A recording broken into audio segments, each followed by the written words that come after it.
الحمد للہ نحمده ونستعینه ونستغفره ونؤمن به ونتوکل علیہ ونعوذ باللہ من شرور انفسنا ومن سیئات اعمالنا من يهده الله فلا مضل له ومن يضلله فلا هادي له ونشهد ان لا اله الا الله وحده لا شريك له ونشهد ان محمدا عبده ورسوله اما بعد برادران اسلام اور معزز خواتین، السلام علیکم ورحمۃ اللہ وبرکاتہ۔ آج کا موضوع ہے وفائے عہد، عہد کو پورا کرنا، قول و قرار پورا کرنا، وفا کرنا۔ آج وفا کا بھی فقدان ہے، وفا بھی ناپید ہے۔ آج کی دنیا میں سب چیزیں مل جاتی ہیں، ایک ملک کی چیزیں دوسرے ملک میں مل رہی ہیں۔ جس ملک میں جو چیز کبھی ملک کے باشندوں نے نہیں دیکھی اور نہیں پیدا ہوئی، وہ بھی دوسرے ملکوں سے لا کر فراہم کی جاتی ہے۔ لیکن کھانے پینے کی چیزیں، پہننے اوڑھنے کی چیزیں، رہنے سہنے کی چیزیں تو فراہم کی جاتی ہیں، مگر ان سے بھی زیادہ ضرورت جس چیز کی تھی وہ آج ہمارے درمیان ناپید ہے۔ مثلا وعدے کو پورا کرنا، قول و قرار کو پورا کرنا، عہد کو پورا کرنا، یہ تو ہماری زندگی سے نکل چکا ہے۔ غداری، بے وفائی، بدعہدی، وعدہ شکنی، وعدہ خلافی، یہ ہمارے خمیر میں داخل ہو گئی ہے۔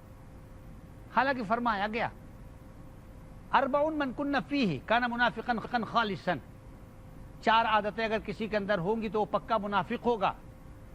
اذا خلف، اذا حدث کذب، واذا اؤتمن خان، جب وعدہ کرے تو وعدہ خلافی کرے، اور جب بات کرے تو جھوٹ بولے، اور جب امانت رکھی جائے تو امانت میں خیانت کرے اور بددیانتی کرے، اور اگر لڑائی ہو جائے تو حد سے تجاوز کر جائے۔ تو غرض یہ ہے کہ ہمارے معاشرے سے وفائے عہد، قول و قرار کا پاس نکل چکا ہے، حالانکہ ہم کو اس کی سخت ضرورت ہے۔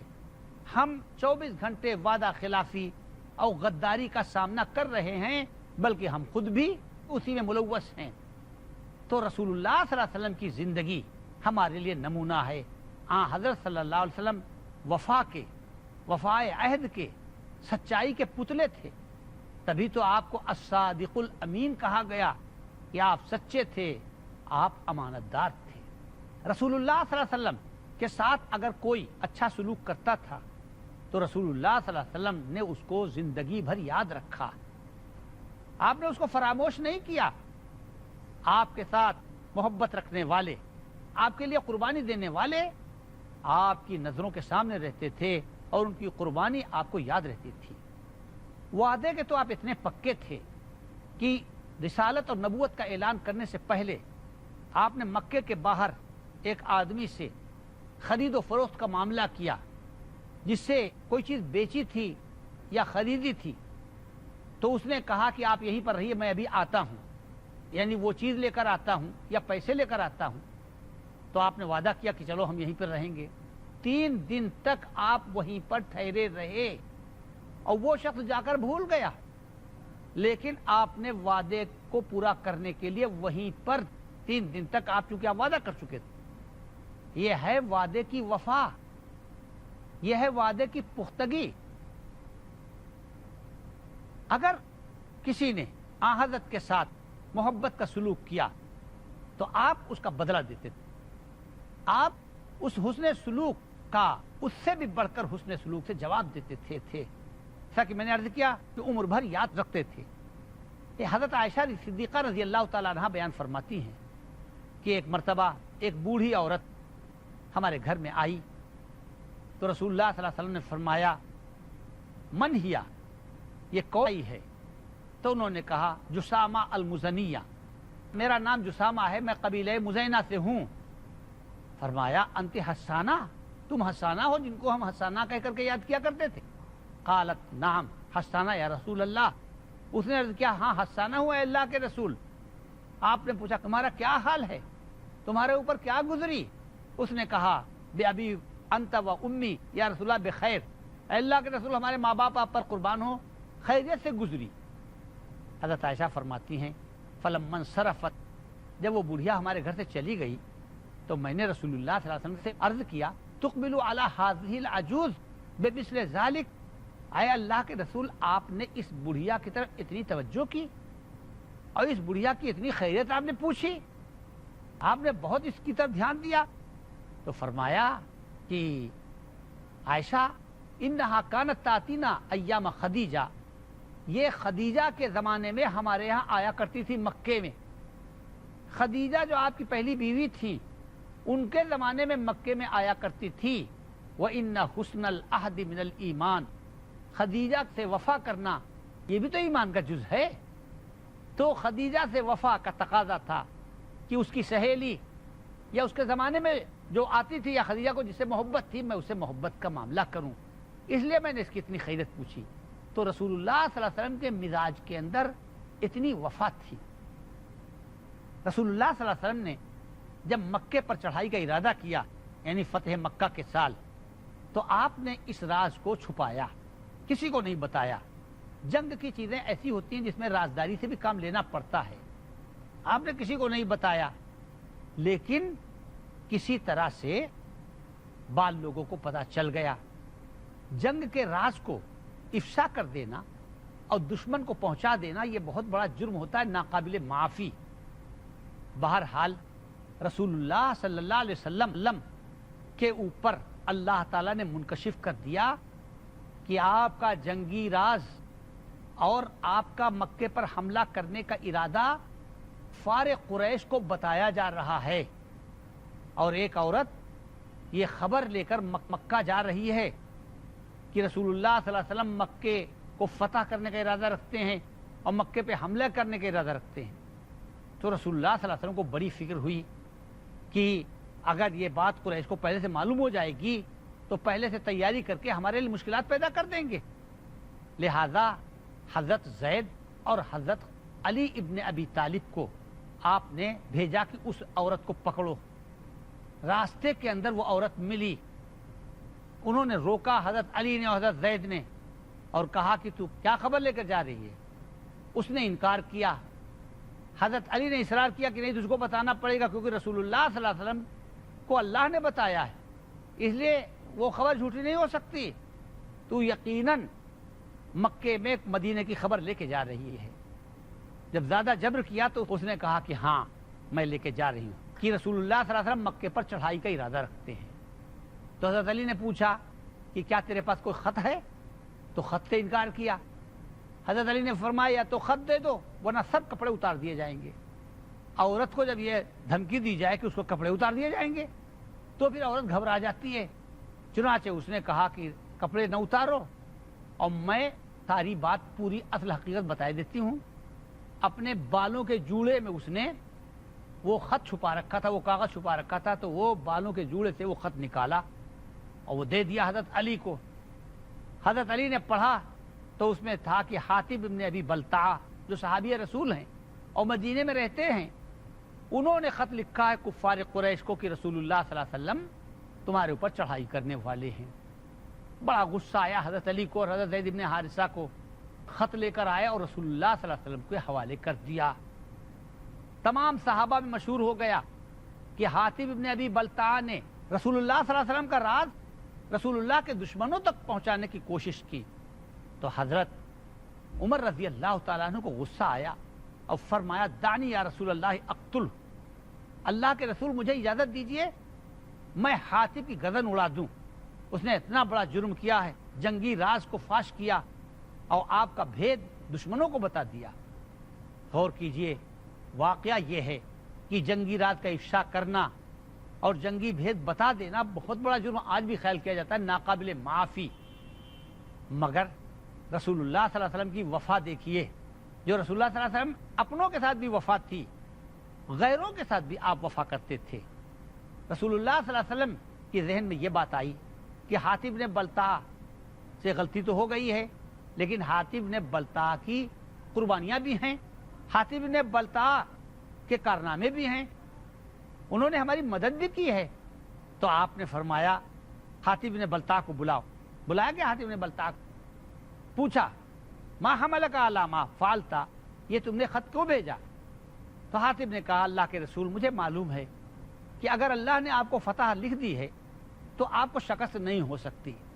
میرے بال بچے مکے میں رہتے ہیں تو میں نے خط لکھ کر یہ چاہا کہ کفار کہیں میرے بال بچوں کو قتل نہ کر دیں، اور میرے اس خط بھیجنے کی وجہ سے میرے بال بچوں کی حفاظت ہو جائے، اور میرے خط لکھنے کا احسان سامنے رکھ کر میرے بچوں کو تکلیف نہ پہنچائیں. میں نے صرف اس لیے خط لکھا. اور حضرت عمر غصہ ہوئے جا رہے ہیں، آپے سے باہر ہوئے جا رہے ہیں کہ اللہ کے رسول اجازت دیجیے، یہ منافق ہو گیا ہے، میں اس کی گردن دوں. تو آپ کے اوپر وفا غالب آ گئی اور فرمایا عمر تم کو معلوم ہے کہ حاتب بدر کی لڑائی میں شریک ہو چکا ہے، بدر کی لڑائی میں ہمارے ساتھ تھا. وَإِنَّ اللَّهَ اطَّلَعَ عَلَىٰ أَهْلِ بَدْرٍ، اور اللہ تعالیٰ نے بدر والوں کو اوپر سے دیکھ کر فرمایا کہ اعملوا ما شئتم فقد غفرت لکم، جو چاہو کرو میں نے تم کو معاف کر دیا. تو عمر جن کو اللہ نے پیشگی معاف کر دیا تم ان کی گردن مارنا چاہتے ہو؟ اس طرح رسول اللہ صلی اللہ علیہ وسلم نے حاتب ابن بلتع کو معافی دے دی. یہ تھی وفا، یہ تھا قربانیوں کا اعتراف. اللہ تعالی ہمیں ان کے نقش قدم پر چلنے کی توفیق عطا فرمائے. انشاءاللہ تھوڑی دیر کے بعد پھر بات کا سلسلہ جاری کریں گے. اس وقت تک کے لیے اجازت دیجیے. السلام علیکم ورحمۃ اللہ وبرکاتہ.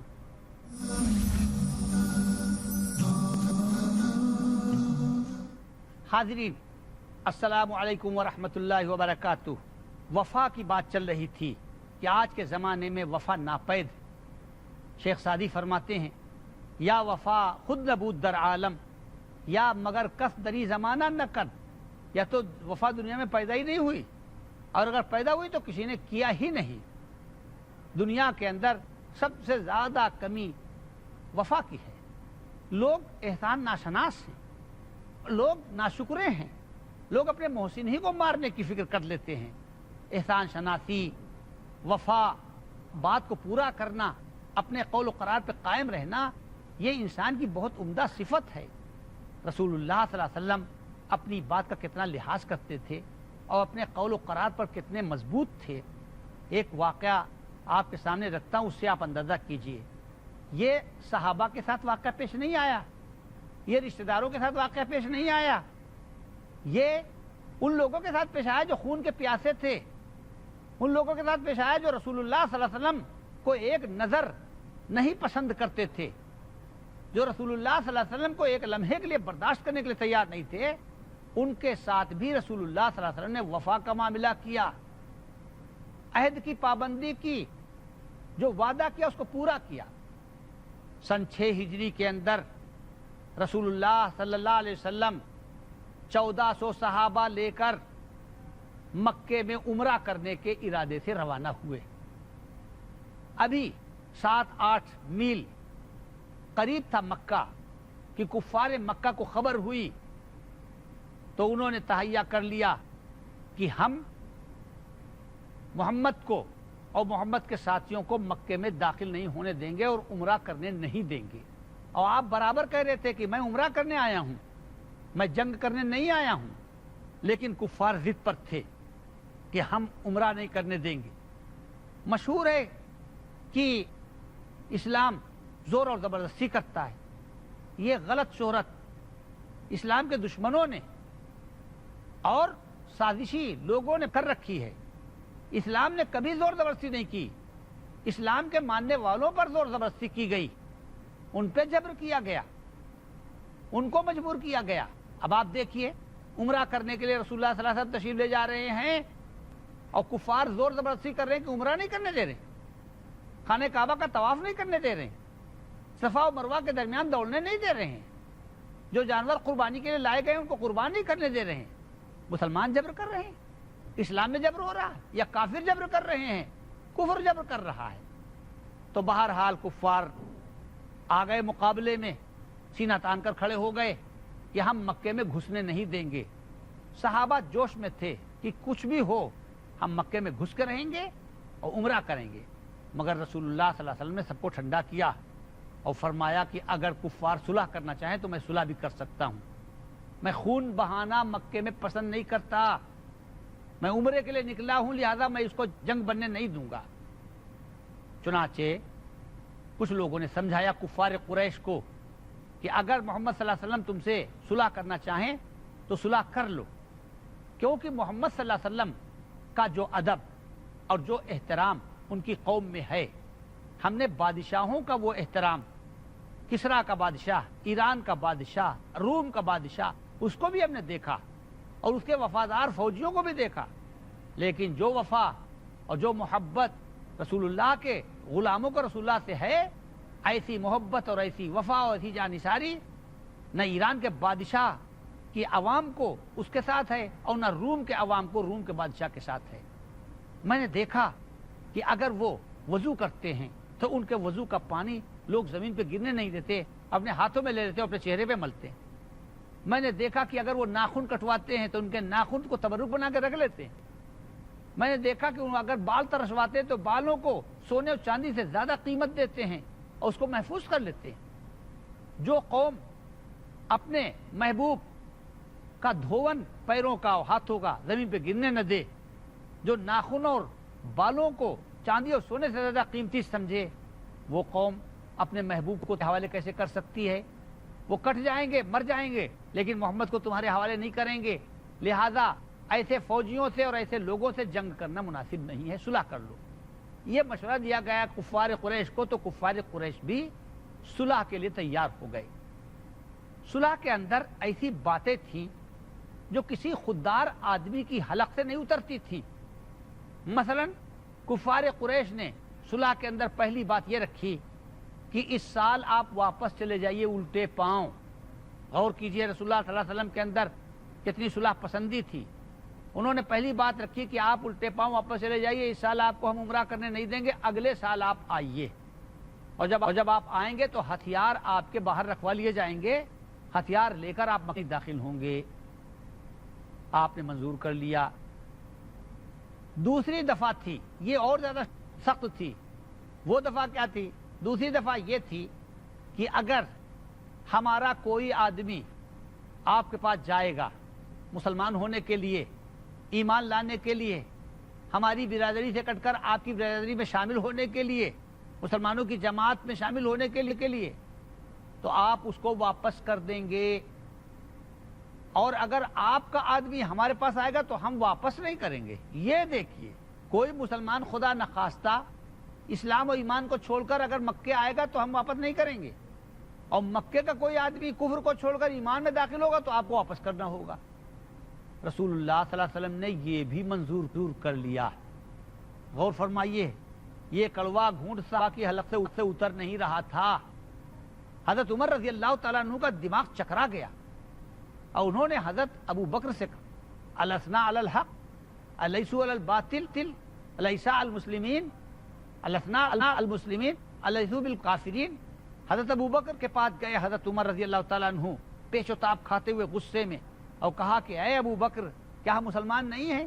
کہا کیوں نہیں؟ کہا کیا وہ کافر و مشرک نہیں؟ کہا ہاں۔ کہا کیا ہم حق پر نہیں ہیں؟ کہا کہ ہاں۔ کہا کیا وہ باطل پر نہیں ہے؟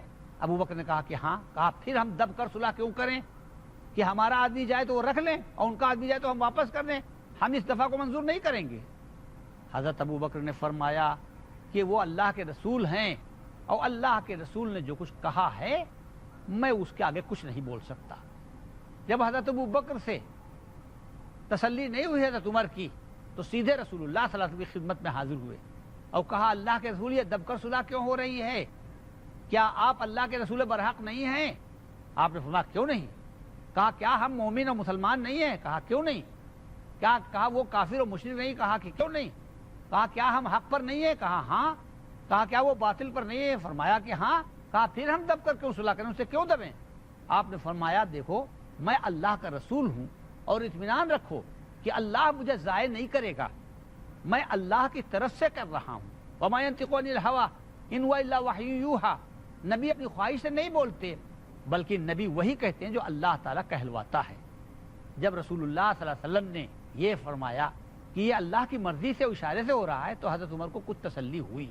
اسی دوران سہیل ابن عمرو صلح کے لیے آ گیا، قریش کا نمائندہ، قریش کا سردار سہیل ابن عمرو۔ ابھی صلح نامہ لکھنے کی تیاری ہو رہی تھی کہ اتنے میں حضرت ابو جندل رضی اللہ تعالی عنہ بیڑیاں گھسیٹتے ہوئے اور ہتھکڑی پہنے ہوئے حضور کی خدمت میں حاضر ہو گئے. پیروں میں بیڑیاں پڑی ہوئی ہیں, کسی طرح سے ایک پیر سے چل کر آئے ہیں بیڑی گھسیٹتے ہوئے, اور آ کر رسول اللہ صلی اللہ علیہ وسلم کے ساتھ رونے لگے. یہ کون ہے حضرت ابو جندل؟ سہیل ابن عمرو کے بیٹے. اور سہیل ابن عمرو کون ہے؟ قریش مکہ کا نمائندہ جو صلح کے لیے تحریر لکھوانے آیا ہے, صلح کا نمائندہ بن کے آیا ہے کفار مکہ کی طرف سے. اسی کا بیٹا مسلمان ہے اور مکے سے جان بچا کر آ گیا حضور صلی اللہ علیہ وسلم کی خدمت میں حدیبیہ کے موقع پر. حدیبیہ وہاں سے 7 میل کے فاصلے پر ایک جگہ ہے, اور کہنے لگے اللہ کے رسول میں آپ کی پناہ میں آ گیا ہوں اور ابھی صلح کی تحریر لکھی نہیں گئی, مجھ کو واپس نہیں کیا جا سکتا, میں آپ کے ساتھ مدینے میں چلوں گا. میرے پیروں میں بیڑیاں ڈالتے ہیں, مجھے طرح طرح سے تکلیف پہنچاتے ہیں, چٹائی میں لپیٹ کر دھواں دیتے ہیں جس سے میرا دم گھٹنے لگتا ہے, اور یہ دیکھیں میری پیٹھ کو داغ دیا ہے میری. تو تمام صحابہ کہنے لگے کہ ہاں ابھی صلح نامہ لکھا نہیں گیا, صرف زبان سے طے ہوا ہے, جب تحریر ہو جاتی تو اس کی پاسداری اور عہد اور قول و قرار کا لحاظ ضروری تھا, ابھی تو لکھا ہی نہیں گیا, لہذا ابو جندل کو واپس نہیں کیا جائے گا. اور ابو جندل کا باپ جو صلح نامے کا نمائندہ تھا, قریش کی طرف سے ذمہ دار تھا, وہ چلا رہا ہے کہ دیکھیے محمد صلی اللہ علیہ وسلم آپ نے زبانی بات طے کر دی, تحریر تو بات کی چیز ہے, اصل تو زبانی بات ہوتی ہے. ہمارے اور آپ کے بیچ میں زبانی طے ہو چکا ہے کہ ہمارا آدمی آئے گا تو آپ کو واپس کرنا پڑے گا, اور آپ کا آدمی ہمارے پاس آئے گا تو ہم واپس نہیں کریں گے, یہ طے ہو چکا ہے. لہٰذا آپ ہمارے آدمی کو لے نہیں جا سکتے, یعنی ابو جندل کو. اور ابو جندل کا گریبان پکڑ لیا, باپ نے اپنے بیٹے کا گریبان پکڑ لیا کہ تجھ کو مدینہ نہیں جانے دیا جائے گا, تو مکے ہی میں تجھ کو ہم سڑا دیں گے, مکے ہی میں ہم تجھ کو تکلیف پہنچا کر مار ڈالیں گے.